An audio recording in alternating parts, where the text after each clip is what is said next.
Harrison Price for Wednesday, May 21st, 2025, coming to you from the Nation Network studio, built by Arbor Lee here at the Historic Wall Center. In this program, a presentation of Bet365. Matt Sakaris alongside Jeff Paterson continues to sit in for Blake Price today. Four-time Juno Award winner Mike Rogerson hitting switches and conducting things.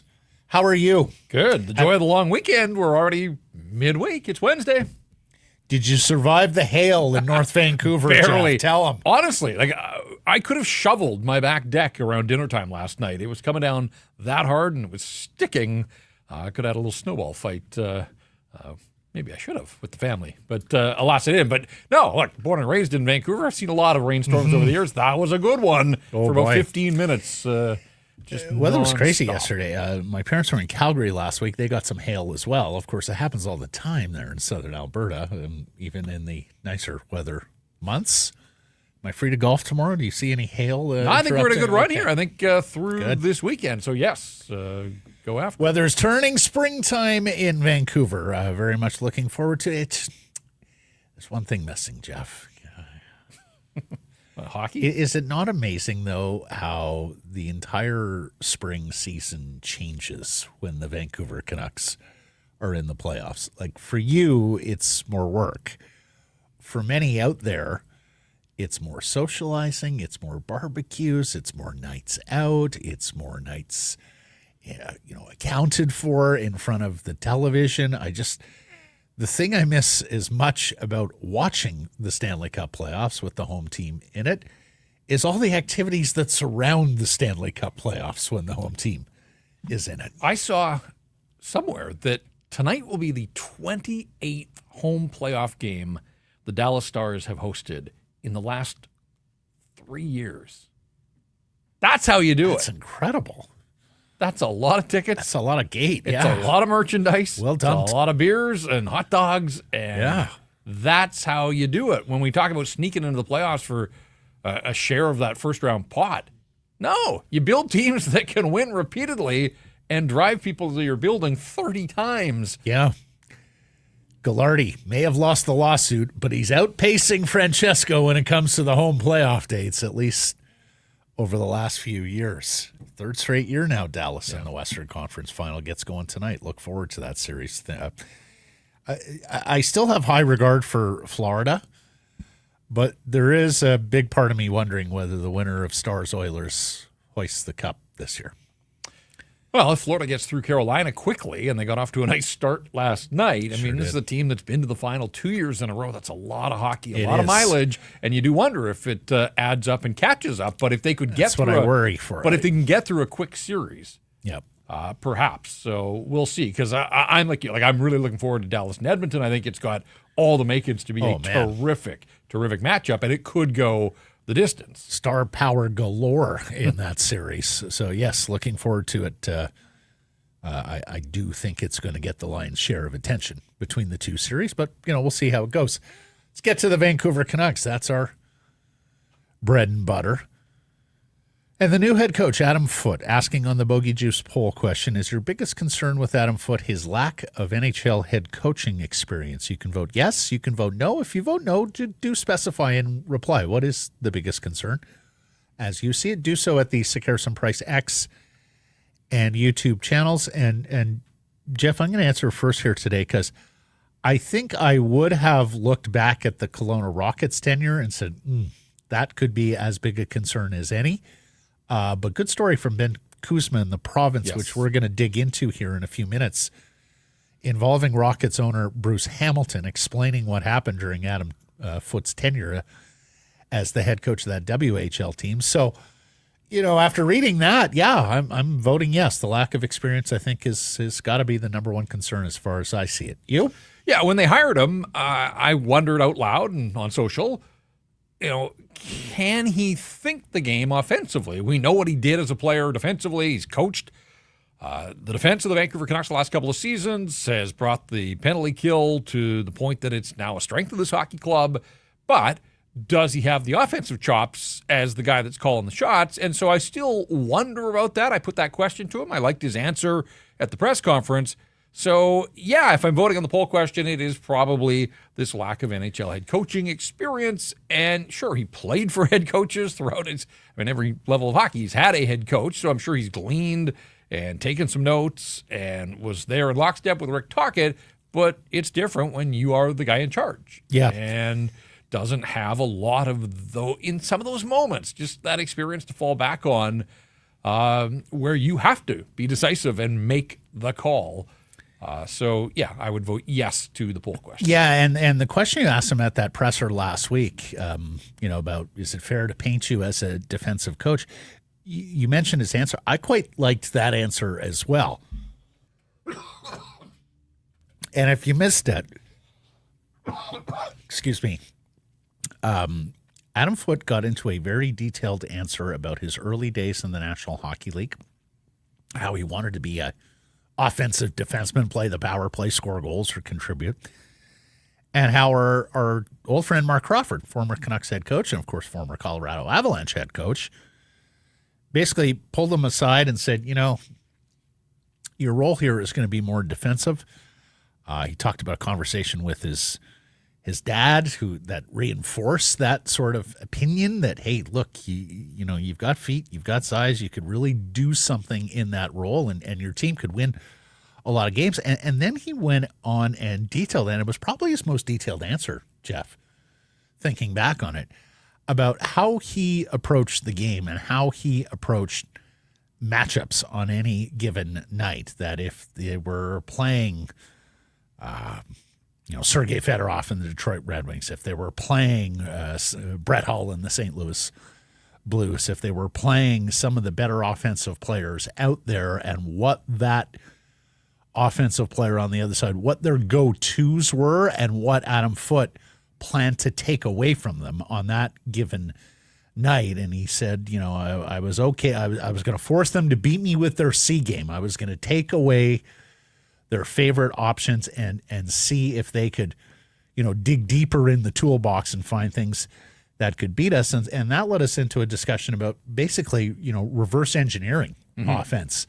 That if you have this granite block, stay-at-home defensive defenseman, one of the things that they should perceive about the game is, okay, we're going to take away this, we're going to take away that.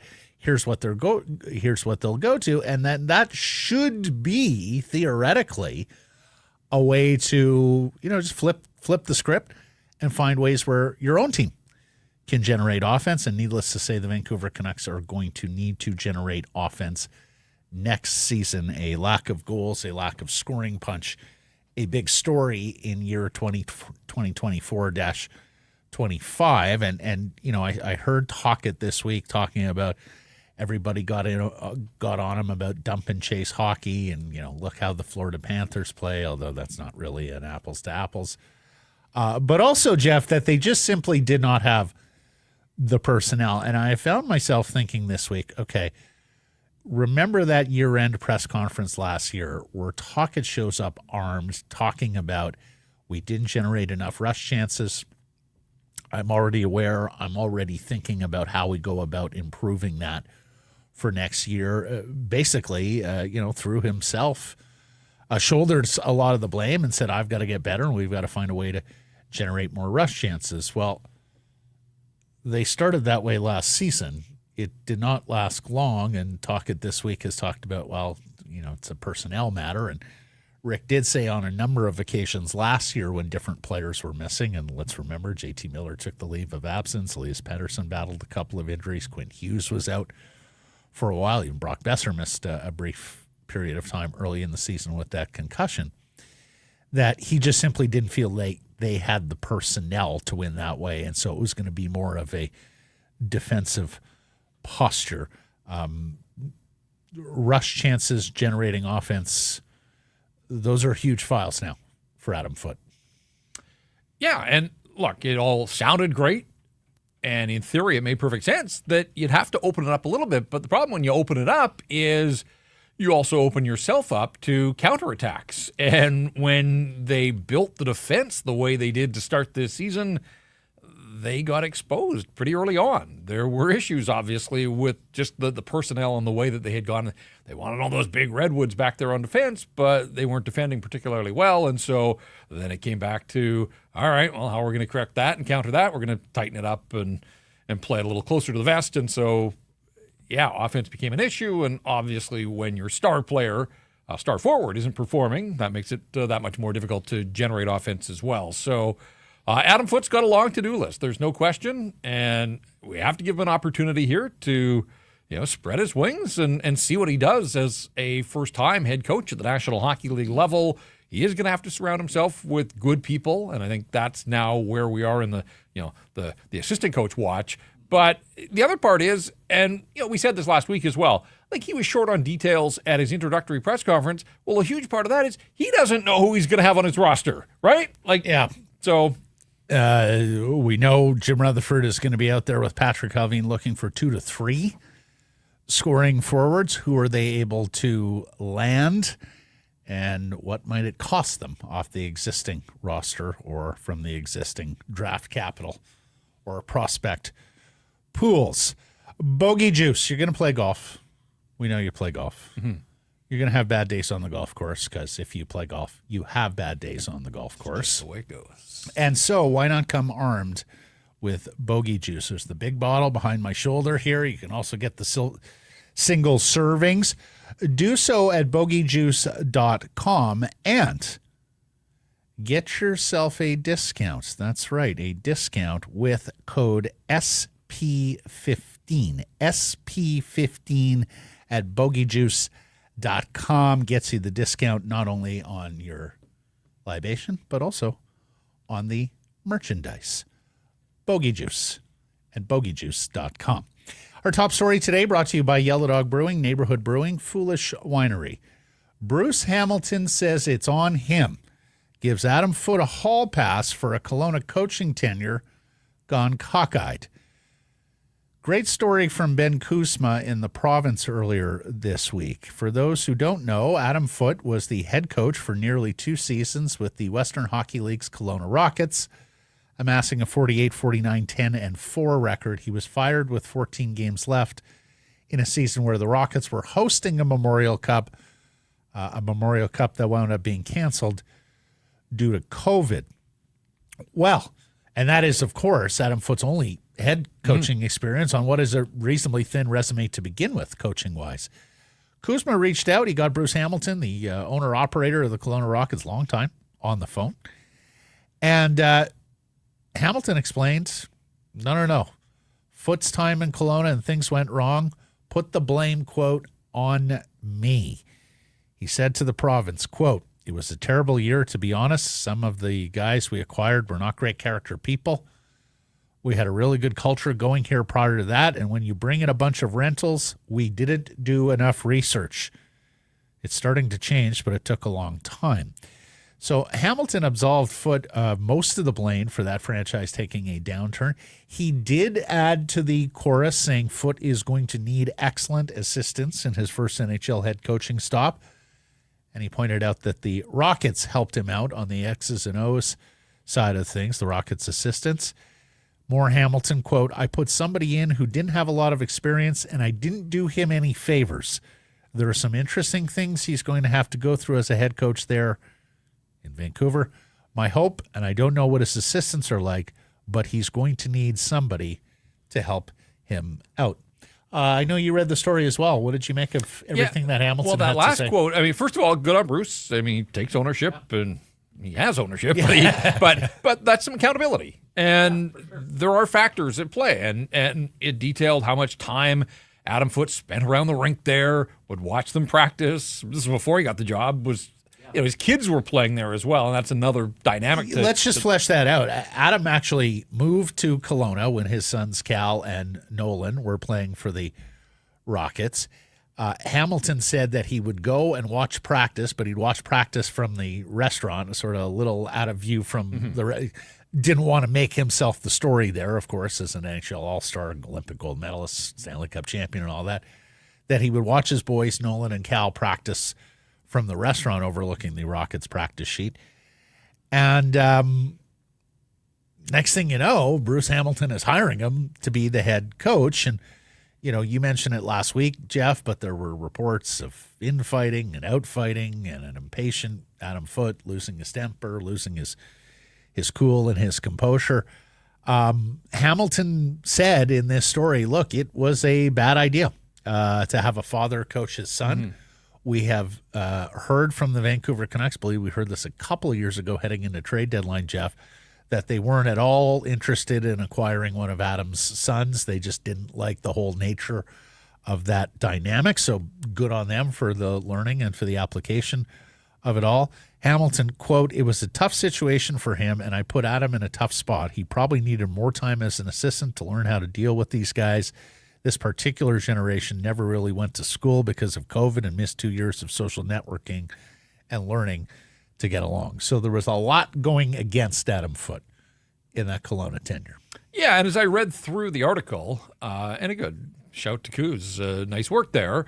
But that quote that you read a moment ago about my hope, and I don't know what his assistants are like, but he's going to need somebody to help him out. Again, we're talking about an NHL head coach here. And the only other time that he's been a head coach was under Bruce Hamilton, and those are the words of a guy that worked hand in hand with Adam Foote, and he knows full well that, I just think it speaks to a recognition of how green Adam Foote is in the coaching game. He's been at this game forever, a lifer in hockey, but it is different when you're the guy in charge. So that quote did jump out at me, and I think the Canucks recognize that as well, and that's why I said it's going to be fascinating to see where they ultimately fall on a coaching staff to support him. And while it could be perceived as alarming, and for those of you who are sitting there going, boy, even the WHL guys, he really needs some good assistance. I also felt like there's a pretty good recognition there last week at the press conference that was an important part of making Adam Foote the head coach. Of course, they're hiring an offensive coach and a defensive coach. Adam mused a little bit about wanting to run the D, so I imagine the defensive coach is going to have a lot of oversight. You tell me, Jeff, I've finished this story, and at the very least, it eased my concerns about what happened in Kelowna and him being a better coach for it. Did it ease yours as well? I certainly filled in some blanks.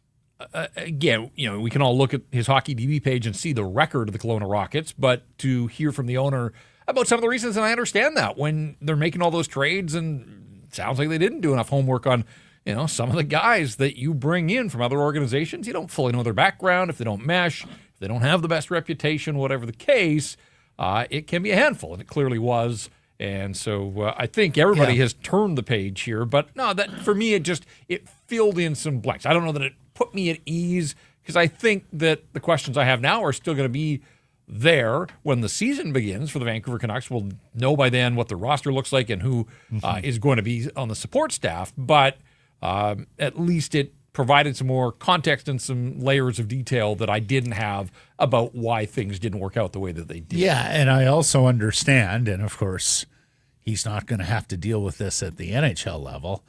I can also understand how it would have been difficult to coach a cohort of boys 16 to 20 who have been so drastically affected by the COVID pandemic. Right. For sure. Like that's not a comment that should go lightly. Like when you take kids out of school, when you put them in environments where there just isn't a whole lot of social networking, and then the next thing you know, they're on the ice and expecting to forge bonds and be good teammates and focus all of their attention on the hockey side of things when so much is going on in life.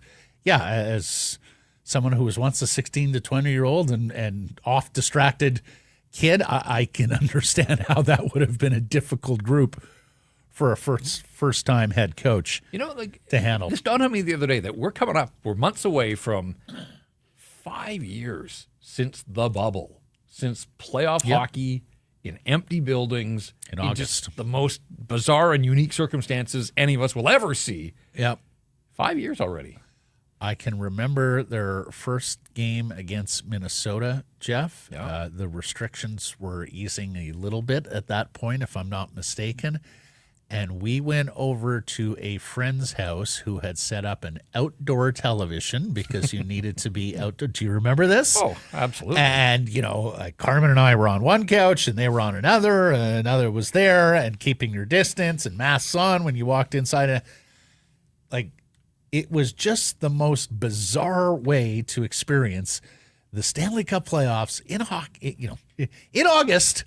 Outdoors, social distancing. I'll back it up. A few weeks before the game itself, it was just eerie as hell to go into Rogers Arena in the summer with nobody, but all these protocols in place, and the media. There were seats that were labeled that were like 3 apart from the other, and to watch the Canucks at a training camp to ramp things back up again in mid-July, knowing that they were going to pack up their bags and go to Edmonton and play playoff hockey. And it's just crazy stuff, but it's already 5 years. And someday somebody's going to have some, I don't know if it's a book or just a tell-all of life in the bubble. Really, guys haven't spoken much about the lockdown It's almost conditions. like a chapter that everybody in the NHL, if not beyond, want to swept under the rug. And forget. Like, you talk about Rogers Arena being eerie. I can remember in the early days of the pandemic when we were told, Blake and I were told, no, your guys' show is going to continue and you can go into the studio if you want. And Blake and I decided for the first little while that he would do the show remotely, if I'm not mistaken. And even though the studio was huge, we had a lot of space between. And I would drive downtown, Jeff, and it was like post-apocalyptic Vancouver. I remember. There weren't cars on the roads. There was plywood up on business windows. I would make the walk from here, the Wall Center, to the corner of Robson and Burrard. Robson, this thriving, and not pass bustling. anybody. No, exactly. Like the busiest corner in downtown Vancouver on any given time. And there was just nobody there. And then we were preparing to watch hockey from empty arenas. So incredibly bizarre. Anyways, good that Adam Foote, the Kelowna Rockets, and the rest of us are through that. Yellow Dog Brewing has released the new Sour Series mix pack. Double the fun with 2 bold and fruit-loaded sours, Sundog Raspberry Peach Sour, and Wave Rider Mango Pineapple Sour. It's your new go-to zesty and tangy sidekick. Hitting your local liquor stores soon. Be on the lookout for Yellow Dog's Sour Series mix pack. We have some reporting from David Pignotta of the Fourth Period, who says that Adam Foote is on a 3-year contract making $1.5 million per season. We don't know if that's U.S. or Canadian. There would obviously be a big difference these days, but it is one of the lower-paying head coach jobs in the National Hockey League. And, we've talked assistants, Jeff. Boy, it is very hard to pin down. Usually with an experienced NHL head coach, you can look back, you can see who they worked with, you can see who was also in the organization. You've got a little bit of a path lit for you in terms of where they're going with assistant coaches. It is a whole lot different with Adam Foote. Now, we are both wondering about Mark Crawford, who ticks a number of boxes here. Number one, he has head coaching experience in the National Hockey League, and Adam allowed last week that, ideally, in an ideal world, that one of the assistants would bring that to the table. Of course, there's great and long familiarity between the two gentlemen, with Foote having played for Crow in Colorado. Now, you tell me whether Mark would be the offensive or defensive side of the equation, but, needless to say, a guy who has been around hockey in the NHL for a long, long period of time. And the other thing is I think assistant coaches don't often get a lot of sort of public limelight. But the Canucks brand has gone through a tough time here, I think it's fair to say. And Mark Crawford, he did some winning here. That would be an incredible full circle. And as a resident. His son works as the video coach, Dylan, so there'd be that dynamic to it all. I think he'd be well received, put it that way. Originally, I remember thinking, and maybe saying on your show, like a Rick Bowness-like figure. And I don't think Rick Bowness is coming out of retirement, but that sort of guy that has all of these experiences. Mark Crawford certainly fits that bill as well. Beyond that, you start to look. And I think it's really important. I really do think that Adam Foote needs a guy that has head coaching experience in the NHL as his assistant. Now, you get to this stage where a lot of guys that are out of work, they still believe that they're going to get another opportunity as a head coach. And so maybe that rules some of them out. But, I threw out the name Gerard Gallant. Like, I have no idea. But he's been out of hockey long enough now that if he wants to get back in, I wonder if he has to take a job like this, where he could be an associate coach as, if you want the title and feel like you got a little more power. But I'm not reporting. I'm just throwing a usually name more pay in that regard as well, too. Yeah. Oh, look, they saved a little on Foote. They did. Compared to what they were going to pay Rick Tocchet. I look around at other guys. Like Drew Bannister was recently fired in St. Louis. I don't know if he thinks he's going to get another head coaching job, but if he wants to work on an NHL bench, Lane Lambert was a head coach on the Island, stepped back. He was an assistant in Toronto this year, and now we're hearing that he may get the job down in Seattle. So, it can be a path to another opportunity as a head coach. So I throw that name out there. Greg Cronin in Anaheim. I have no idea what he plans to do in his future here. But I'd say look around. I'm throwing another name out when I connect dots to Adam Foote. Dan Heino was on those Colorado teams that won a Stanley Cup with Adam Foote. Dan Heino has twice been an assistant coach in the National Hockey League. Right now, he just happens to be an assistant on this Colorado team in the AHL that's trying to eliminate Abbotsford. But I would think Dan Heino probably aspires to get back into the National Hockey League. So, if it's on that personal level and connections with Adam Foote, it's just a name to keep in mind. Yeah, and I think there's a chance for and you don't associate this term very often with assistant coaches, but I think given the importance of these positions for this specific head coach, I think there's a chance of a home run here.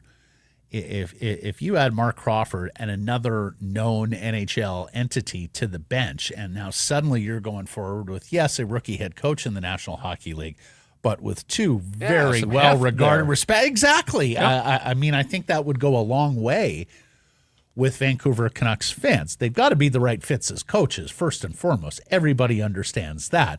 But if they play well with your audience here in the summer months, I think that would, just inject a little bit more optimism, positivity, faith in the Vancouver Canucks going forward. Are we going to go through another coaching cycle? And this was a busy one here. Seattle, Pittsburgh. Still busy. Seattle, Boston, Pittsburgh, Chicago, Boston, still out there. But are we going to go through another cycle where nobody's willing to step outside the box and try a European head coach? I think so. Yeah, so do I. Although I wondered about that as an assistant. I mean, Patrick Alvin has gone down that road in all of his drafts to this point with Lecker-Mackey, Willander, even Melvin Fernstrom, who wasn't a first rounder, but was their first pick in last year's draft. How about thinking outside the box and looking for a European assistant coach? Fernstrom just picked up a Rookie of the Year award. He did very well after the Vancouver Canucks included him in that trade. So he was a good third-round pick.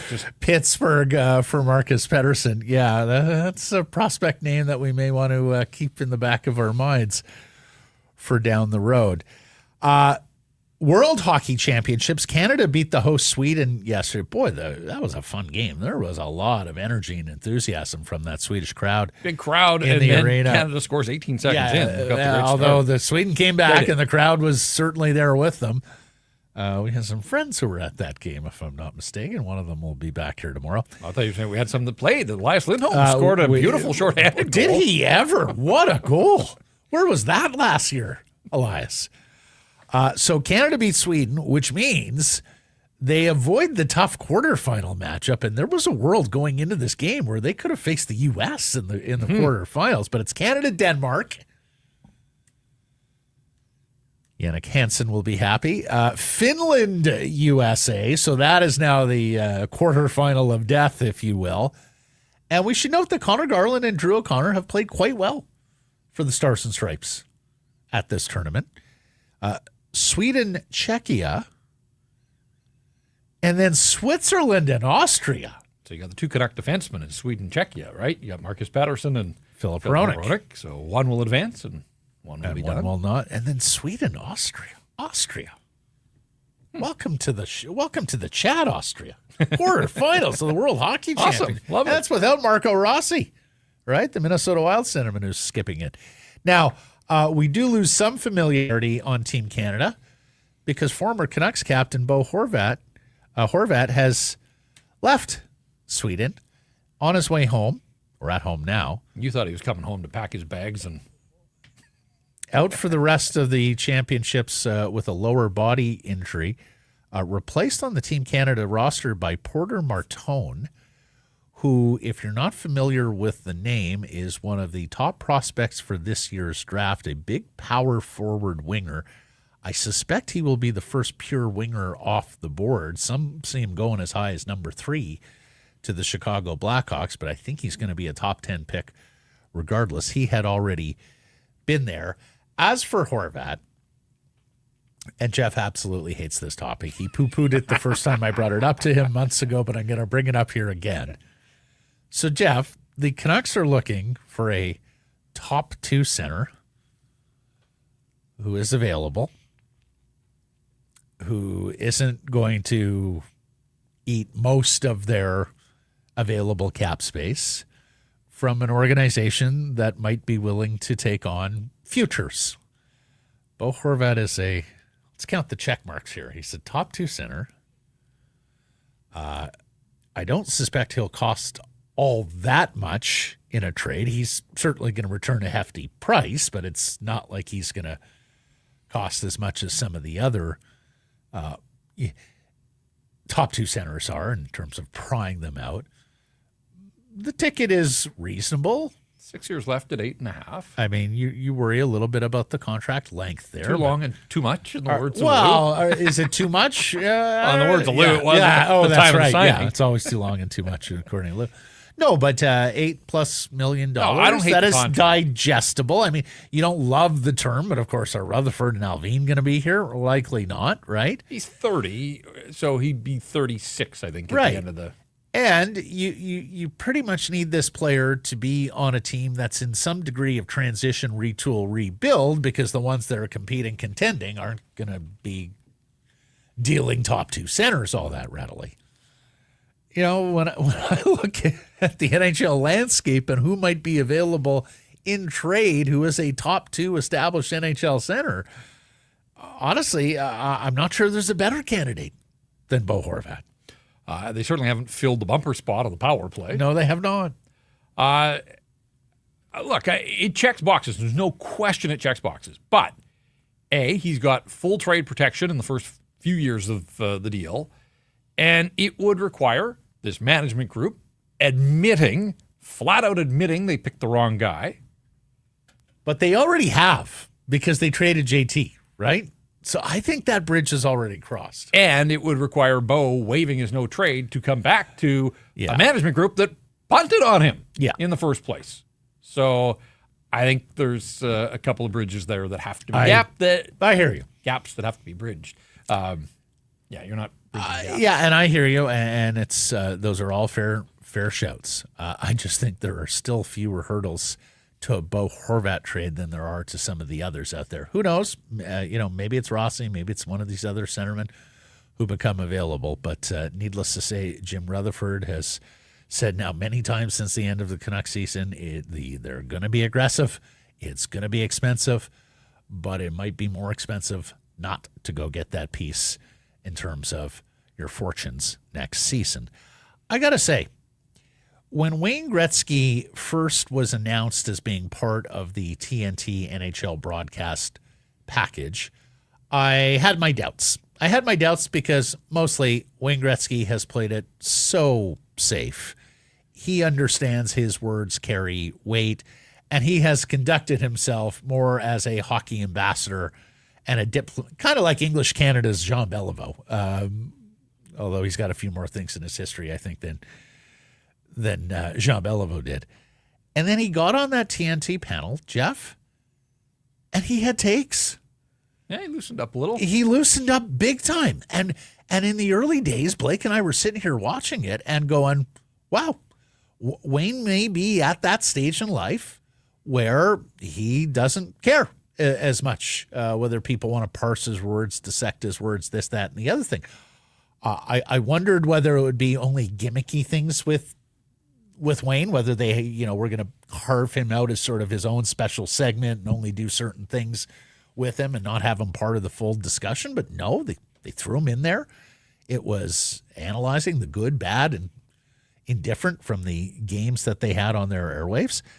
And I thought he was coming along terrifically as an analyst. And there's a lot of criticism of these two new U.S. carriers, TNT and ESPN, mostly the ESPN side of things, their broadcast crews, play-by-play, reporters, wow, on and on it goes.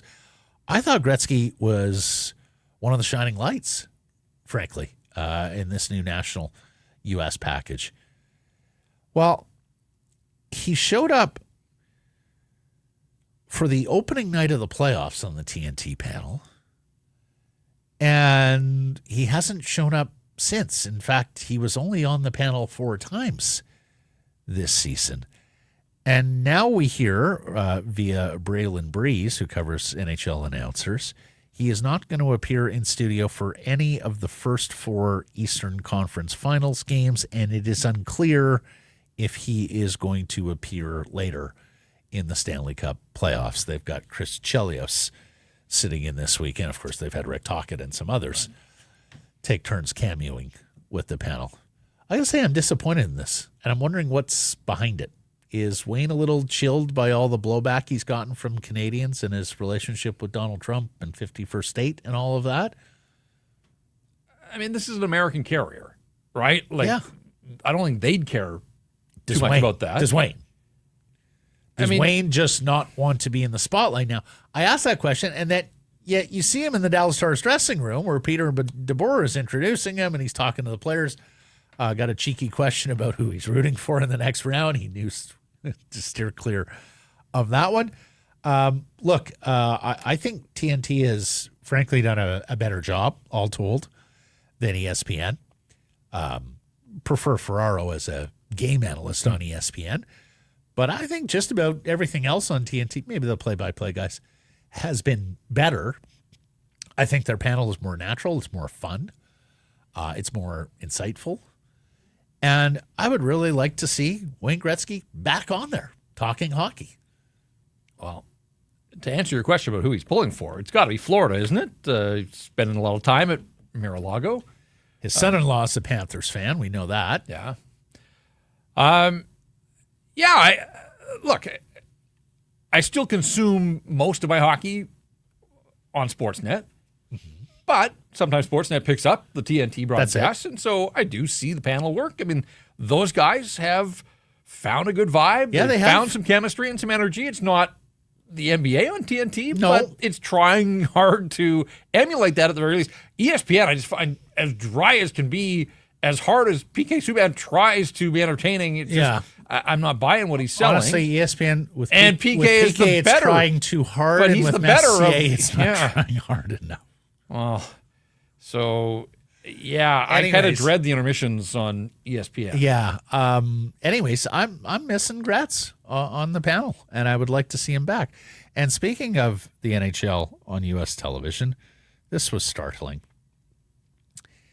The Winnipeg Jets have 2 of the 3 most watched games on American television in the Stanley Cup playoffs. Now, there's a huge caveat here in terms of the Jets played deep into 2 series.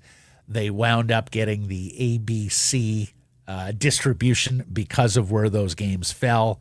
So the top-rated game so far on American television from the Stanley Cup playoffs is Stars Avalanche Game 7, drew $2.4 million. Number 2 is Stars Jets at $2.27 million, that Game 6. And then number 3 is Jets Blues Game 7, $1.6 million. We had talked about with John Shannon a couple of weeks ago. Sean McDonough on ESPN had to read a promo. Tomorrow, the big game from Winnipeg. And we joked like sentences never uttered on ESPN until that moment. So the Winnipeg Jets, a big draw on U.S. or maybe it was just the opponent. We'll see what Florida Carolina does for them. South Florida big market population-wise, just hasn't been a big market in terms of hockey viewership in Raleigh. Neither a big market population-wise nor on U.S. viewership. We'll see if Connor McDavid brings any Americans to the yard, right, in the Western Conference Final. But, yeah, I mean, it speaks to who isn't in this year's playoffs. When you look, I mean, the Rangers aren't there. Boston's not there. Philly. Chicago. L.A. out in round one. A lot of the big markets in the U.S. either did not participate, did not qualify, or were out early in the Stanley Cup playoffs. And speaking of, Jeff, will the Carolina Hurricanes ever win an Eastern Conference Final game again? Yeah, we talked about Winnipeg and its road troubles. I mean, this one is astounding as well. I got to say, this hit me like a ton of bricks yesterday because I didn't have recall of the last three Eastern Conference Finals the Carolina Hurricanes have qualified for. Swept by the Penguins in 2009, swept by the Bruins in 2019, swept by the Panthers in 2023, and then the 5-1 loss. That is 13 consecutive Eastern Conference Finals games lost by the Carolina Hurricanes. What an absolute buzzkill. You get to the second round, you're building, your fans are into third round, and you can't win a game? Yeah. A game? Just give me one. Somewhere. On home ice last night, too, and Florida was in complete control. Yeah, they're starting to... Game 5 against the Leafs, there was something there that if I wasn't buying what Florida was selling, I think I am now. Yeah, I am, too. I picked them before the playoffs to repeat as Cup champions. I know it's so difficult. They've already been to the last two Stanley Cup finals. There has got to be a toll here on the number of Stanley Cup playoff games they've played, and yet you're right, Game 5, because Game 6 could have gone either way. And then they're dominant again in Game 7 against the Leafs. So, no, that Panthers team is clicking at the right time yet again here under head coach Paul Maurice. Okay, let's get to today's menu. It is brought to you by our friends at Greta, and how about this? Happy birthday, Greta. It is the third birthday party for Greta this coming Saturday. $3 drinks from 8 p.m. till 10 p.m. They'll have giveaways. They'll have surprises. And be in the room for your chance at a 1 in 10 VIP Greta experience. That's this Saturday, May 24th. Come celebrate Greta's third birthday, 50 West Cordova. Greta, let the games begin. We're going to talk to Frank Corrado here, former Vancouver Canuck, and our focus of this interview is with regards to what can Adam Foote get out of Elias Pettersson, and what are the next steps for Elias Pettersson to put last season behind him, and do better this coming year. We also talked to Cam Robinson today from Elite Prospects, on the Vancouver Canucks' new head coach, about what he has heard in the back channels from the Kelowna tenure on the assistant side of things, and on Elias Pettersson. And Cam also gives us his 2 cents on a couple of prospects that are expected to go around the middle of the first round, or right where the Vancouver Canucks are picking at 15th overall. At least they are for now. And so long as they hold that pick, we will continue down an editorial path of they may actually use it, so who will be available? Time now for our Bet365 Bets of the Day. This segment proudly brought to you by Bet365. J-Pat, where are you going today? Look, somebody's got to open the scoring. In the Dallas-Edmonton series, you know that there has to be a goal scorer at the very least in the playoffs. So why wouldn't you take Connor McDavid to score the first goal of this hockey game tonight? Got to be the first one. Get him at 12-1. Yeah. I might just take points in every NBA Eastern Final game, all series long. Game 1 goes tonight from the Garden, which is sure to be a vibe. Old rivals, the Knicks and Pacers, resume their disdain of Indiana knocked New York out in 7 games last year. Some of us remember the heyday of this rivalry series with Reggie Miller and Spike Lee and all the histrionics. I think it's going to be a close series, and I think it's going to be a lot of close games. So I'm going to take Indiana on the points, 4.5 tonight in the opener of the NBA's Eastern Conference Final. And if you If you want to feel inadequate financially, take a look at what tickets are going for at Madison Square Garden with the Knicks this deep in the playoffs. That city is on a New York Knicks vibe right now. Have you seen some of the scenes? Fans have actually closed down streets, like not scripted, not scheduled, not with the police setting up barricades, just too many people on the streets of Manhattan. Cars can't get by. Knicks fans partying till the wee hours. Want to get in on the action for the Stanley Cup playoffs at Bet365? They got you. Game props, player props. Jeff just took one. Totals, money line. You can bet on conference champions, Stanley Cup winners, and much, much more. Whatever your bet, it's never ordinary at Bet365. Download the app. Get in on the game. An official partner of the Stanley Cup playoffs. Must be 19 or older. Frank Corrado coming up next.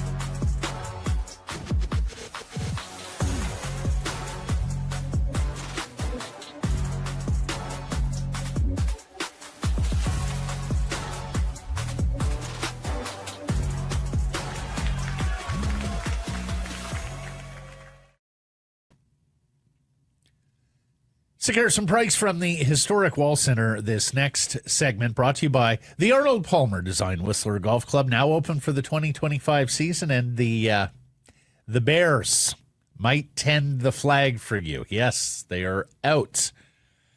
Be mindful. Give them their space. And, of course, enjoy all their antics. And there are antics from the Bears up at the Whistler Golf Club. Tee times can be booked for any time during the 2025 season. Lock them in right now. And if you have a group of 12 or more, and you can play midweek, ask about the Secure Some Price midweek special. Friend Al Chris Manson's going to take good care of you. If you can bring a group of 12 Tuesday, Wednesday, Thursday to the golf course, go to whistlergolf.com/groups. Follow on social at Whistler Golf. Does the group rate include the Bears? No. The Bears do not. They do not pay. Believe it or not, they do not stop in the pro shop and pay their greens fees, Jeff. Right. But let them play through. Oh, absolutely, you let them play through. We were sitting on the patio there one day, and just two Bears just meandered across the 18th fairway like they own the place. Okay. Headed over by the shed, the equipment shed. Right. We're like, okay, just give them their space. I'll go collect my clubs in a moment. Here's Frank Corrado, former Vancouver Canuck and TSN hockey analyst. How are you? I'm good, boys. What's going on over there? Have you ever been on the golf course and seen bears? Only out there. Yeah. Only in Whistler and Vancouver. It's the only place it's happened to me. And I was freaked out. Freaked out. The first time you see a bear on the golf course, it is an arresting experience. Like, I know you're accustomed to them on the North Shore there, Jeff. Yeah, but not on the golf course. I mean, I've seen them at Northlands. Yes. We had one at Golden Eagle a couple of years ago. Just came. We were putting, and it came right onto the green. Yeah. It didn't give a damn about us. No. Oh, my God. We gave a damn about it. Yeah. Once you get past that initial, coyotes. Coyotes feels like child's play for you guys. Yes, though. it is absolutely I like to walk when I play. Okay. Oh boy, there you go. And so that makes it a little more difficult when they are more fleet of foot than you. But the course I used to be a member at, rest in peace, it's not there anymore. They built houses on it. Toronto Board of Trade Golf and Country Club. They're like coyotes everywhere, and we kind of knew where they hung out because wherever their den was. And so the fourth hole on the west course is a shorter par 5, nice hole, but the river runs through it twice.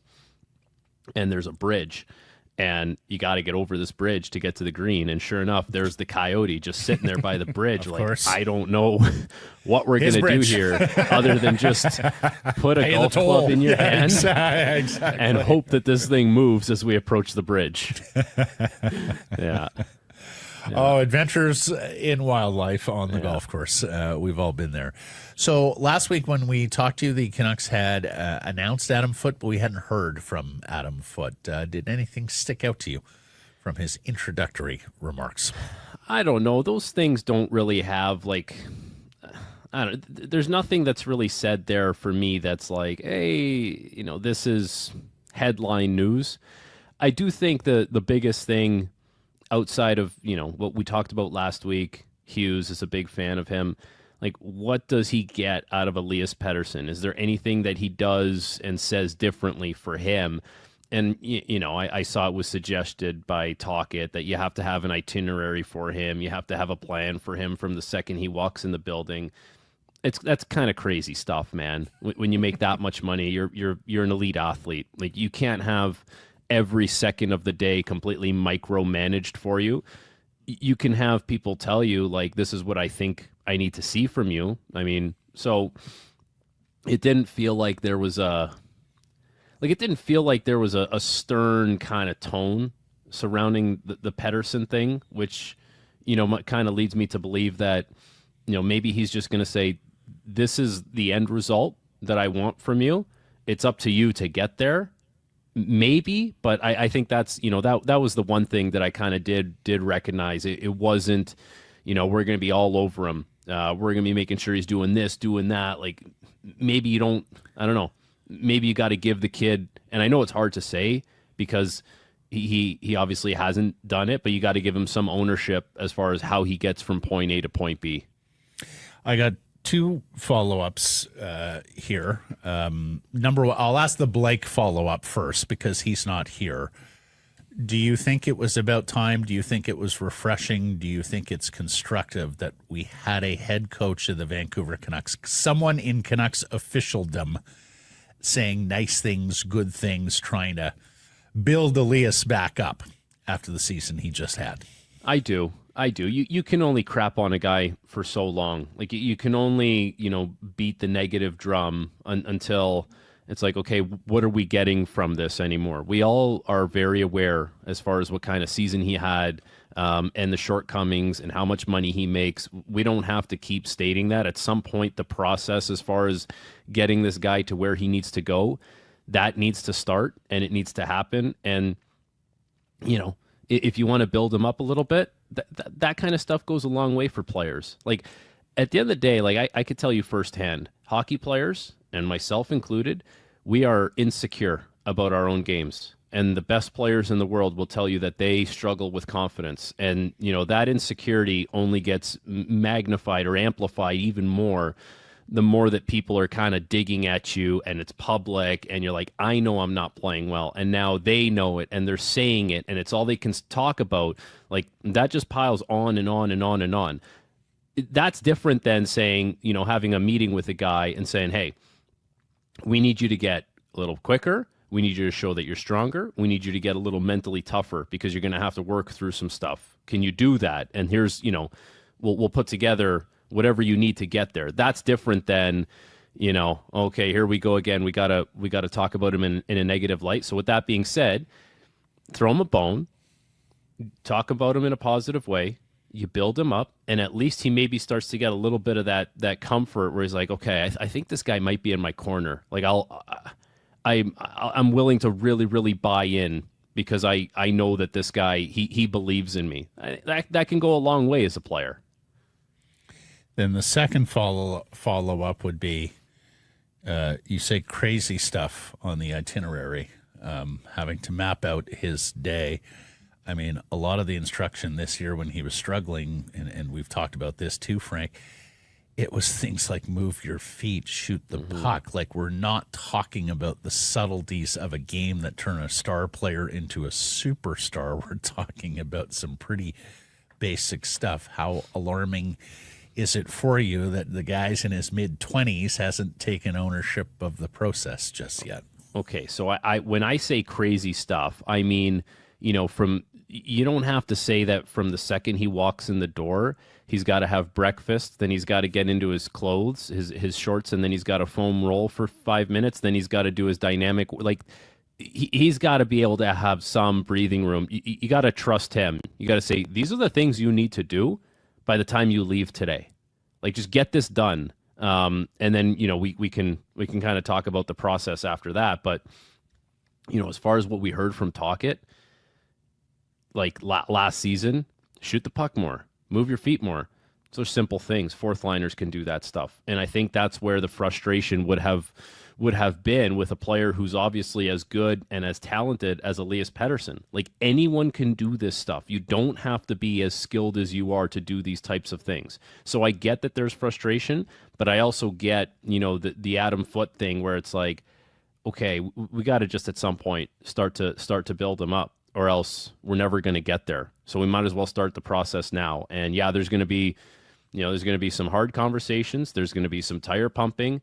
Maybe it's disingenuous, maybe it's not, but the fact of the matter remains, you still need him.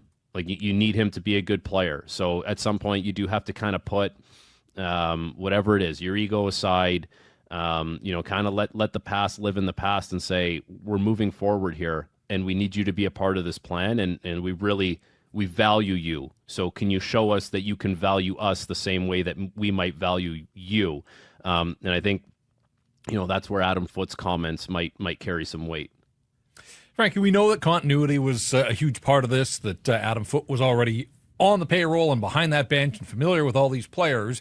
But from your playing days, like, how real is the dynamic of the good cop, bad cop thing of being an assistant coach and being everybody's buddy and hanging around out on the ice and shooting pucks after practice to being the guy calling the shots? It's interesting. I can't think of a situation where I had an assistant turn into a head coach. It's different for sure, because, that's the guy at the NHL level. I'll level with you guys. There's a ton of bitching that goes on. Guys bitch all the time, like ice time, or this guy's, what's he doing? And you need to have that someone to vent to, whether it's a teammate. Sometimes it's the assistant coach. I think it depends how chummy you are with the assistant coach. There's certain guys that kind of work their way into that realm, and they're like, they'll walk right up to him and start bitching about something. It can be a bitch fest, I'll be honest with you. Anyways, just because I've seen it. Now, the real house husbands of the NHL. Yeah. So with that being said, that guy is no longer the guy you go to for that type of stuff. Only the captain can, but not everyone can. And so that's a little bit different. But I do think there has been, if you have a good assistant coach player relationship, there's a trust that's been established with that, where you look at it and say, I knew this guy cared enough to listen and to talk to me when he was the assistant coach. And now that he's the head coach, yes, he might have to be more firm. He might have to be the bad cop, but we've established the trust that I now know this is in our best interest as a team and for me as an individual, because we've established that already. Whereas, if it's just some random head coach that comes in, it's like, okay, this guy's banging the drum, but like, what's he banging it for? Right? Like, I don't know him from a hole in the wall, but you do know this guy, and you know that he was looking out for you before. So you should be operating under the premise that, he's still looking out for me, but it's got to be in a different tone now because of his position within the team and the organization. Did you hear that, Matt? This is why we get Frank on. There may have been some bitching in that Canucks locker room this year. No. 32 locker rooms. 32. Yeah, well, they're one of the 32. Hey, you can take the other 31, all right? We know where the bitching was the best. Yeah. Hey, that's here in Vancouver. I'm curious if Adam's answer about reverse engineering offense for a guy that was a rock-hard shutdown defenseman sort of resonated in any way with you. You played the position at that level where he said, yeah, like, I didn't have great offensive stats, but I went to battle every single day in practice with some of the greatest offensive players of his day, and it formulated some thoughts on the way that he's going to coach. Does some of that make sense? It 100% does. Yes. And I think last week we kind of talked about that because, yeah, like Adam Foote was not an offensive guy, but he played against some of the best offensive players and had to go toe to toe with them in that shutdown role. So he obviously understands what they were doing. And he's a student of the game. He wouldn't be in this position if he wasn't. This is a weird example. It's not NHL example, but you guys remember Trent Cull, right? He was the assistant coach for the Canucks. He's now with the Calgary Flames. He was my junior coach. He was like a rugged, hard fighting defenseman in the minors. 1 year in Sudbury, or a couple of years in Sudbury, we had a really good power play. Like we would have had top 5 power plays, and he was the guy kind of responsible for it. Yeah, we had good players, but a lot of teams have good power play guys. They're, you draft skilled players. And I think there was something to be said for that. Like, you don't have to have played the position, because sometimes when you play the position, everything's just instinctual. You know what's happening, you do what's happening, but you have a hard time explaining it because you never really had to think it through. It happened for you. And so for a guy like Adam Foote, he would be on the opposite side of things. Like, he would be able to explain why this offensive player is good, or this offensive play might be good, because he had to live against it. And so, yeah, I 100% buy into that. Now, with that being said, sounds great in theory. Show me that you can do it. Those are two very different things. Like, executing on it and kind of knowing and understanding it, but being able to teach why and have your players do it, I think is going to be the challenge. But, yeah, I totally buy into that theory that you can look at it from the other side rather than have, been a guy who was an offensive player. Yep. No, I can buy it too. Particularly if you can communicate it to the players. How important are the assistant coaches going to be here? I think they're important. They're always important no matter what. But yeah, like an assistant coach is important. So not more so with a first-time NHL head coach, Frank? So the example that I can bring up is Marty St. Louis in Montreal, right? Like, he's had Stefan Robida, he had Alex Burrows, he has Trevor Letowski. They've learned together as a group. They're obviously very sharp hockey minds. Now, keep in mind, Montreal drafted 5th overall last year. That's not where the Canucks want to be, but that's not where the Canucks roster should lend itself to being. But I guess as time goes on, they will all kind of evolve together. I will say, though, it would be nice if you could have someone who's kind of experienced a lot in the league, just to say, I've seen this before, have that buffer. Say, like, this is the decision that I think I want to make here, and I probably will make it, but what do you think about this? And, you can get a head nod or whatever, but it's nice to have someone that is comfortable in those situations.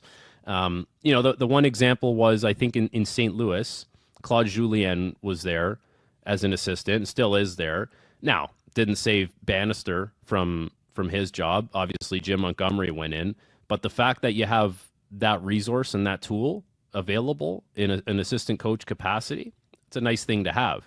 But yeah, I think there's no doubt, Matt, there would be a lot of value to having an assistant who has been experienced and kind of seen a lot around the league. All right, buddy. Well, they're hiring an offensive coach and a defensive coach.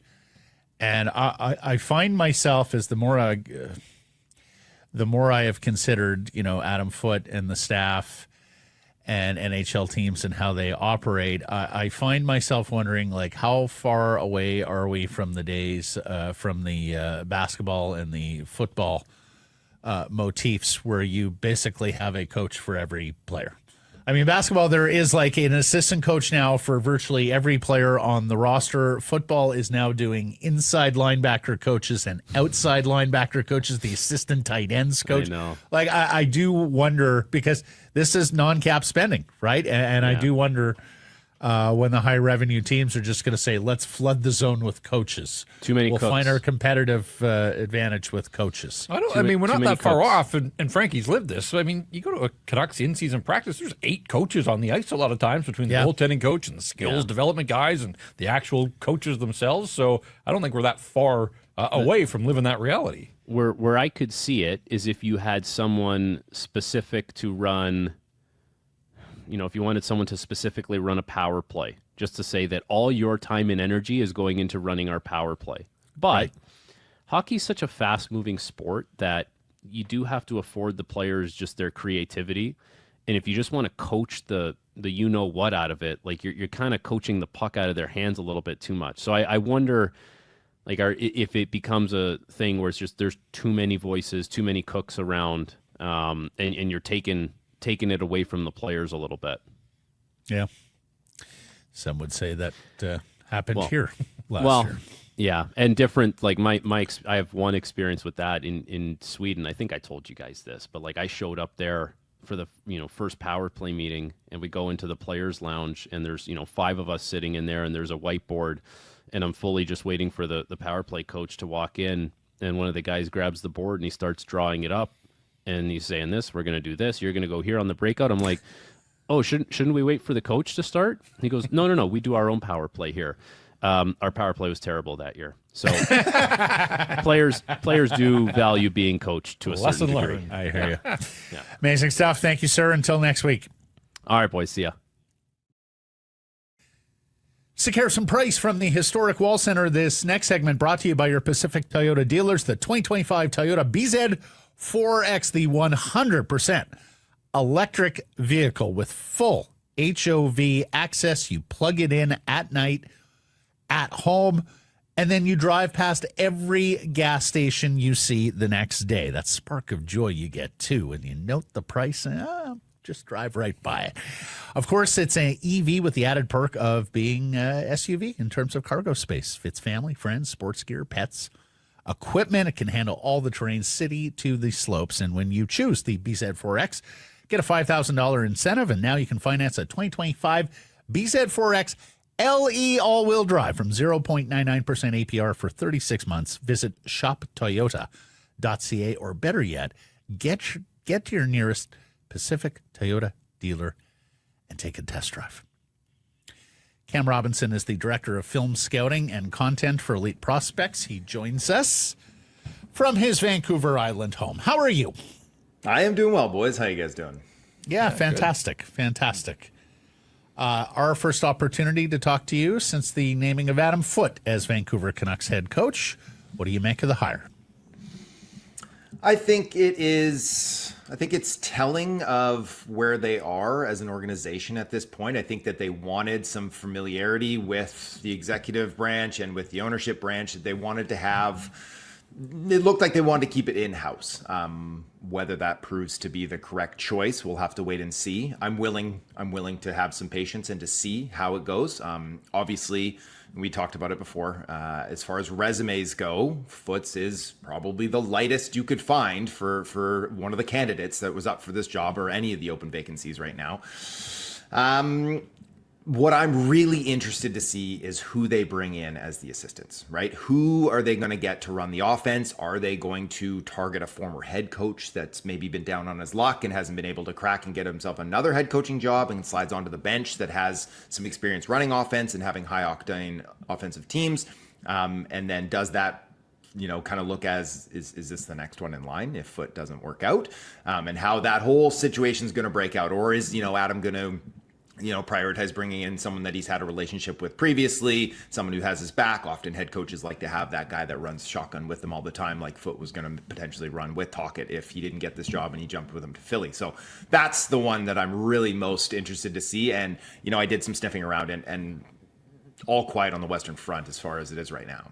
Yeah. Help me out on this, because we talked about it in our first segment today. Bruce Hamilton basically absolving Adam Foote of what went wrong with the Kelowna Rockets. But you tell me what you heard about his only previous head coaching tenure with the WHL Rockets and just the differences between running a WHL bench and running an NHL bench. Well, I mean, the difference is obviously massive, right? You're handling kids and you need to handle them as such, right? Like I was a school teacher for 10 years. It's a little bit different, but you treat teenagers differently than you're going to treat adults. Now, Adam obviously has a wealth of experience, playing in the NHL, working with NHL players as well too. So I'm sure he understands the difference there.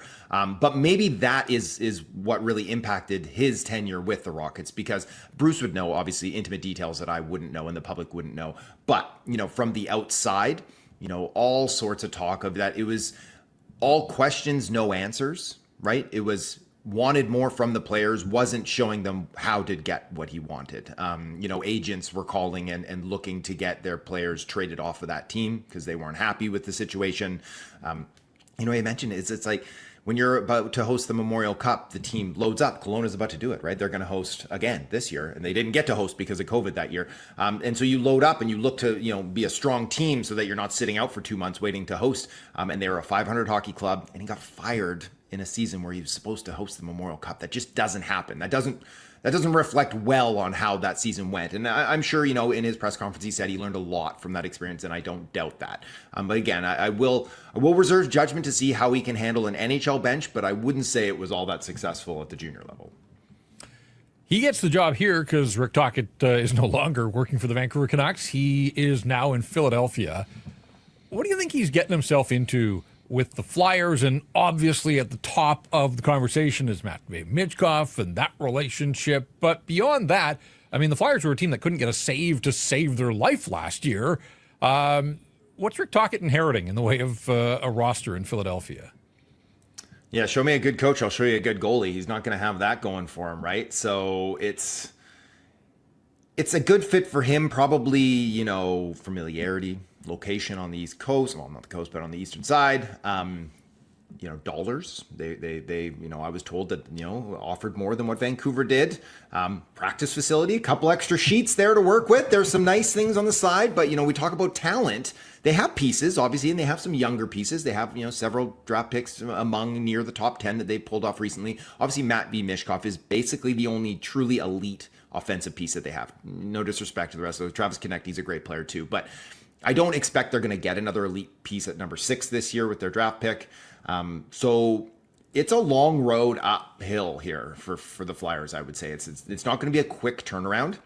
Even with the rising cap space, they are a desirable location, so maybe they can, really sell some of these free agents or get into the trade game. But I think that he's fortunate that he has that familiarity and he's going to have all that term on that contract.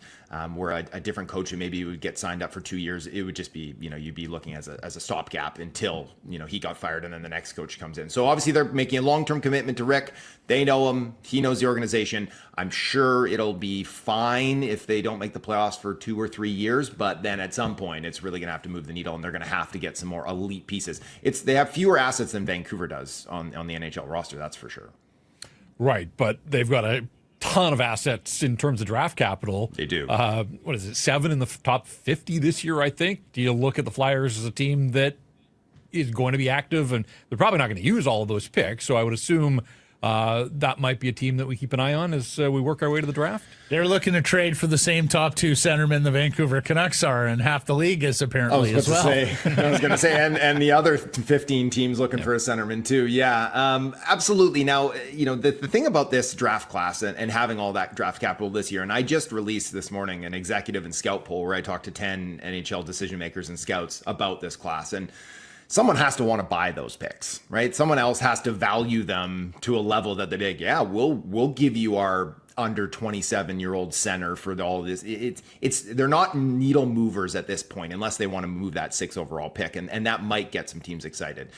So it's the wrong year to have a ton of draft capital, I would say. Some teams will be happy to take those off their hands because they think that they can find some gems, but they're not going to be willing to pay full freight for them. So they're probably going to have to look to add some younger pieces or move out some of their vets and try to get younger skill players. What kind of coach do you think Adam Foote will be for Elias Pettersson, Cam? Again, I come back to who is going to be running the offense because they're going to have their hands over how this team is going to be dictating the pace of play, what style they're going to be using. Obviously, the head coach is going to have a big hand in that too, but it's you would hope that they're going to be deferring to the offensive mind rather than the career stay-at-home defenseman who was excellent at his job, but that wasn't his wheelhouse. How he's going to deal with Pettersson, all we can really go off of is what we know about their relationship previously and what he said at the press conference. And, what he said was positive anyways, right? We're going to be there. We're going to be supportive of this player. We're going to, help him get back to where he could be. which is a far cry from how they came into last season, where they were, kind of mutinizing some players to get on him and be harder on him. So they obviously figured out that didn't quite work for Elias. So yeah, they're going to have to take more of the gentle approach, and obviously Adam knows that, and he started off that, with the press conference is that's the path that we're going to take, and I think that's the correct one. And again, just finding ways to unlock this player, and I know fans aren't going to want to hear that the money alone should be enough to unlock this player. The desire to win should be enough, but life isn't that simple sometimes. Do you want to ask him the Marner question, or should I, Jeff? Well, no. I mean, we kicked it around yesterday. Obviously, it was news of the weekend, and the epic collapse, and yet another epic collapse by the Toronto Maple Leafs. It looks and feels like Mitch Marner is going to get run out of town there. If you're the Canucks needing offensive juice, should you have any interest in a Mitch Marner? Sure. Yeah. Every 32 teams would be better with Mitch Marner in their lineup. Like, I don't think that's a question. And I can't wait for when Mitch walks on July 1, and then the Leafs can start their hunt for a highly skilled playmaking winger to play alongside their 60-goal center. Exactly what they're losing. But it doesn't make sense for Vancouver. I'm guessing, I'm speculating that Mitch isn't going to be lining up to jump to another high-pressure Canadian market. The Canucks already have a smaller, super skilled player that makes a ton of money that has, had some difficulty showing up when big games arrive, and that's kind of been what Mitch is all about. I look at a team, like Utah, that's going to look to make a big splash, right? A club like that, San Jose, Anaheim has a $40 million to play with or whatever this summer. Like, I think that he's going to maybe look at taking a spot with a club that's got some young talent that's up and coming that can maybe win long term, and then maybe the eyeballs are off. Maybe he gets to go to the beach, walk right out of the rink, and wear some flip flops, right? So maybe take the easier road, but still have a chance to get a Stanley Cup long term. And Vancouver doesn't really check any of those boxes. Cam, we got a situation brewing that was unforeseen when it comes to these Canadian Hockey League players who are transferring to the NCAA. We've talked about Vancouver Canucks prospect Anthony Romani.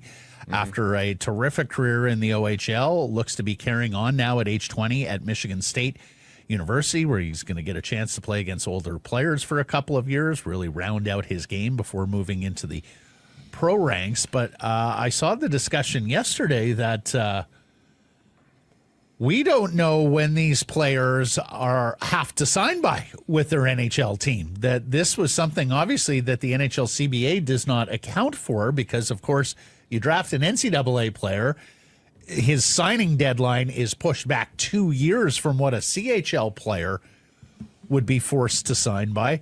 How do you see all of this playing out? And are the Canucks going to be up against it to sign Anthony Romani sooner rather than later, even if he's at an NCAA school? Yeah, drafted out of the CHL at the time, hit the rules. My understanding, the rules will still apply as they were when that player was drafted. So, yes, but here's the thing, is that I've been all over this. I've been talking with NHL teams about it. Nobody knows, right? Nobody knows. We're waiting on this decision from the NHL and the collective bargaining agreement that's supposed to get done here. But the expectation is that everybody's going to get 4 years. Whether you're drafted out of the CHL, USHL, going to college, staying in the CHL, it's going to be 4 years across the board if you're a first-time draft eligible.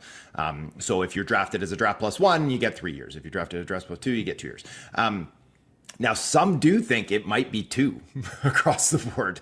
And so I checked in this morning, too, and some believe it might be 2 years, which to me would be wild, right? If you draft a player and he's going to college and all of a sudden he goes back for a sophomore year and then he can walk at 20, that's an awesome situation for the players, not so great for the teams, which is why I don't think it's going to end up that way. I believe it's going to be 4 years across the board, which is good for if you're drafting players are going to stay that whole time in the CHL, which doesn't really happen anyways because they're not going to stay till they're 21. Mm-hmm. And for those interested, Anthony Romani right now must sign by June 1st, 2026 with the Vancouver Canucks. We'll see if that gets pushed back.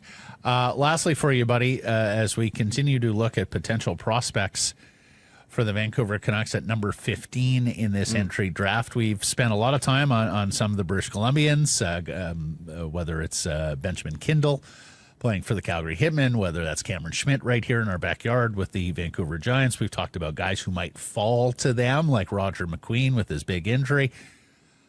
Tell me about the two forwards just down the I-5 here. Carter Bear in Everett and Braden Coots in Seattle. Yeah, Carter Bear, I'm a huge fan of this kid. He has hard skill. He is unafraid to really mix it up. Get in on the forecheck, has a wicked release. We were just getting in our last scouting reports for the draft guide there at Elite Prospects, and so I went back and watched a couple extra games on him, and his playmaking too really jumped off the page. Really just a high competitor, a high skill player, 40 goals in 55 games before he got the Achilles injury. Now the Achilles injury, it's a scary one because that lacerated Achilles, he could be out for a year, but it was a partial. He's already back skating. I'm told that, Team Canada for the World Juniors had already been asking around like, hey, is he going to be ready for the summer showcase? And it looks like he will be. So it looks like you're not going to be drafting one of these guys that's coming up on stage in crutches, like the Canucks had experienced once before. Peyton Krebs, it happened to a few years ago. I believe he's rep by the same guy too, so he's probably having some PTSD from that one. I'm really big fan of Carter Bear. I think he's a top 10 talent that could very realistically be there for Vancouver at 15. Maybe watch him go 14 or something like that. Is he a center, Cam? Can he play the middle in the NHL, or is this a winger? No, I think he's a centerman. I do believe he's going to play the middle of the ice. Now, Braden Coots, high pace, super high pace player, really pushes the needle, great speed, not big, not overly physical, does have skill, but I do question his pure upside. I think he's probably more destined to be kind of an energy line forward, whether that's in the middle or on the wing, but like a leader, a really quality person, a really quality player. But if you're scaling them, it's Carter Bear, significant gap, Braden Coots. We're doing all this, Jeff, just in case they keep the 15th overall pick. Come on, they're keeping it, right? They will. Yeah. Well, what's your vote on that? Well, you got to keep talking to me about it every week, so I'm ready to go on it. So they got to hold on to it at least for a few more weeks, hey? At least a few more weeks, absolutely. Yeah. Until next week, Cam Robinson, thanks for this. Appreciate it, bye. Talk soon. Harrison Price from the historic Wall Center. If you have your tickets to the big game, why not make it a full experience? Stay downtown here at the Wall. Call 604-331-1000. Ask for the Harrison Price rates. Some blackout dates apply based on availability. Well, the Vancouver Whitecaps extend their unbeaten streak to 13 matches across all competitions, but probably we're hoping for more against a Canadian Premier League side in Valor FC. It was a 2-2 draw yesterday in Winnipeg in the opener of the 2025 Canadian Championship Series. Sam Adekugbe scored 6 minutes in, and then they needed a game-time goal from Ali Ahmed in the 80th minute. Two Canadians scoring in a game all about Canadian soccer. Unbeaten at 13, but really haven't been their sharpest over the last three here. So a lot of coaching points, I would suspect, for Jesper Sorensen. They did start 7 different players, Jeff, from what they would normally play, and it was all up the guts of the field. Talk it, protect the guts. Penticton's Isaac Boehmer was in goal. You had Utvik and Halbuni at the center backs, Priso Nagando and Surrey's Jivan Bodwal in the midfield, and then Damir Kreilach at striker last night. That's how they started it. Speaking of international duty, ESPN reporting that Jesse Marsh and the Canadian men's national team are having exploratory discussions to see if they can expedite a Canadian passport for Caps center back Tristan Blackman in time for next year's World Cup. The funny thing here is, Jeff, that if you follow the discussion around the U.S. men's national team, virtually every journalist who covers that team says, hey, it's time for those Whitecaps, Tristan Blackman and Sebastian Berhalter, to get some run with the A team. So he's quite in demand now, Tristan Blackman, on both sides of the border. Vegas born, so he is an American. Oh, yeah. But pull some strings. He's been here long enough. He's been here for a while, to say the least, and he's playing some excellent soccer this year for the Caps. That's a long list. Players who are playing excellent soccer for the Caps. The Whitecaps are headed to Mexico for the 2025 CONCACAF Champions Cup final on Sunday, June 1st against Cruz Azul. It's the first time in club history, of course, that Whitecaps FC has reached the final. Only the third time a Canadian team has reached the final. And if you want to go, you can enter for a chance to win 2 tickets, 2 flights, 2 nights at a hotel, and 2 jerseys. Check out whitecapsfc.com/final.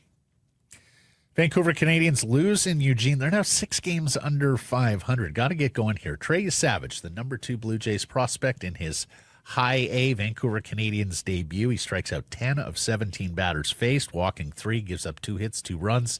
Arjun Namala, the number 1 Blue Jays prospect, triples and hits his 8th home run. And I checked in with our friends Tyler Zickel and Rob Fay at the Vancouver Canadians yesterday, Jeff, and they tell me that this is the first time ever where the Blue Jays number 1 and number 2 prospects have both been playing for the Vancouver Canadians at the same time. They will try again tonight with Fernando Perez on the mound. He has come off a couple of terrific starts here. He's also a top prospect for the Blue Jays. They'll try again tonight in Eugene. Back, of course, on Tuesday at the Nats South Asian Heritage Night plus fireworks post-game. Get your tickets, 604-872-5232 or CanadiansBaseball.com. The tush push lives in the National Football League. The proposal to ban the play from the Green Bay Packers got 10 of 32 votes at the NFL owners' meetings. The Eagles even sent Jason Kelce, their former center, to lobby owners against voting for this ban. And NFL players have been cleared to play flag football at the 2028 Los Angeles Olympics. This is interesting. Yeah. Couple of stipulations there. Number 1, only 1 NFL player per team. And number 2, it can't interfere with any kind of NFL required duties. Well, that's fascinating. Like, you think of all the NBA players that have played in dream teams. Hockey players now obviously have that opportunity. I mean, we're talking the best of the best, slightly different game, obviously, but just in terms of sheer athleticism. Yeah. I think Jalen Waddle, Tyreek Smith, they'd look okay on a flag football field with all that space around them. But yeah, there would have been scores of pro football players who wouldn't have even considered the potential of winning an Olympic medal. But there it is before them now, with just 3 years to go before the LA Games. Closer to home, BC Lions made some moves yesterday. They signed a quarterback, spent some time with the 49ers, Boise State, Wake Forest, Hank Backmeyer, and they released 4 Americans, including running back kick return Jason Huntley. Some had some high hopes for him. He was a 5th-round pick in the NFL draft. He got some touches with the Eagles in 2020, 2021, and they are more than 40,000 sold for the big June 7th opener against the Edmonton Elks at BC Place, of course, with Snoop Dogg providing the pregame concert festivities. A hearty congratulations and thank you to Kevin Hansen, who after 25 years as the head coach of the UBC men's basketball program is moving up to senior advisor for UBC basketball. Phil Jalalpur has taken over as the interim head coach, former UBC player. 614 wins for Coach Hansen is 4th most all-time in U Sport. Won 6 Canada West titles, 5 silver medals, 3 bronze, made the final 8 13 different times, and is, of course, the longest-serving coach of the men's program. Always a hospitable host when you go out to UBC. A wonderful guy who's who has done exceptional work for basketball in this province. So thank you, and best of luck in your new role to Coach Hansen. The NBA Final Four got going last night, Jeff, with Oklahoma City destroying Minnesota in Game 1 of the Western Conference Final. I saw a tweet yesterday that absolutely stopped me in my tracks. This is the first time an NBA Western Conference Final is going on without a team from California or Texas, Jeff, in 29 years. 1996 was the last time an NBA Western Conference Final went off without either the Spurs, Rockets, Mavs, or the Lakers, Kings, Warriors. I've omitted Clippers there because I don't believe they've ever made it to a Western Conference Final. Do we know who Was Phoenix in? I would think. I'm going to look it up right now. I would think Phoenix was involved. No, it was Seattle and Utah.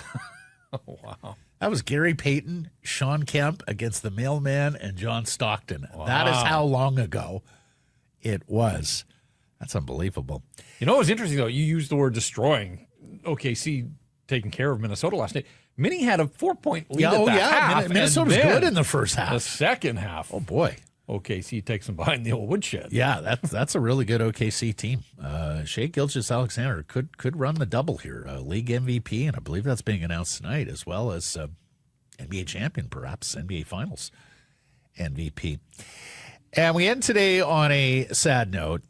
Comedic actor George Wendt dies at age 76, 32 years to the day of the Cheers finale. Jeff, I'm sure you were one of the 80 million people who tuned in to watch the Cheers finale. For sure.